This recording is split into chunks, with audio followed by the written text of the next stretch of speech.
ആലപ്പുഴയിൽ നടന്ന ഇരട്ട കൊലപാതകം. SDP പ്രവർത്തകനായ ഷാനെ BJP പ്രവർത്തകർ വെട്ടിക്കൊല്ലുന്നു. അതിന് പ്രതികാരമായിട്ട് BJPയിലുള്ള രഞ്ജിത്ത് ശ്രീനിവാസൻ എന്ന് പറയുന്ന യുവാവിനെ SDPക്കാർ വെട്ടിക്കൊല്ലുന്നു.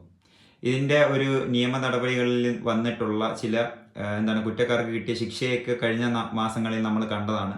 കണ്ണു തെളിയതൊക്കെയാണ്. 14ഓളം വരുന്ന കുറ്റക്കാരെ, രഞ്ജിത്ത് ശ്രീനിവാസനെ കൊന്നവരെ വധശിക്ഷയ്ക്ക് വിധിക്കുന്നു. ഷാനെ കൊന്നവർ പുറത്ത് കറങ്ങി നടക്കുന്നു. അതാണ് നമ്മുടെ അവസ്ഥ. ഇതൊക്കെ അവിടെ നിൽക്കട്ടെ. ഇന്ന് ഹൈക്കോടതിയിൽ നിന്ന് വന്ന DP ചന്ദ്രശേഖരൻ വധക്കേസിലുള്ള പ്രതികളെ തിരിച്ച് ഹാജരാകണമെന്നുള്ള ഒരു ന്യൂസ് കേൾക്കാൻ സാധിച്ചു. 56ഓളം വെട്ടുവെട്ടിയെന്നാണ് കണക്ക്. 56ഓളം വെട്ടുവെട്ടി കൊന്ന TP ചന്ദ്രശേഖരൻ CPM പാർട്ടി തന്നെയാണ്. ആ പാർട്ടിയിലുള്ള ആളാണ് DP ചന്ദ്രശേഖരൻ. അദ്ദേഹത്തിൻ്റെ അഭിപ്രായ ഭിന്നതകളിൽ വന്നിട്ടുള്ള ഒരു വൈകാര്യത്തിൽ ഇവർ എല്ലാവരും കൂടി ചേർന്ന് വെട്ടിക്കൊന്നതാണ്. അതിന് അവരുടെ പ്രതികൾക്കെല്ലാം പുറത്ത് കറങ്ങി നടക്കാനുള്ള സ്വാതന്ത്ര്യവും അവർക്ക്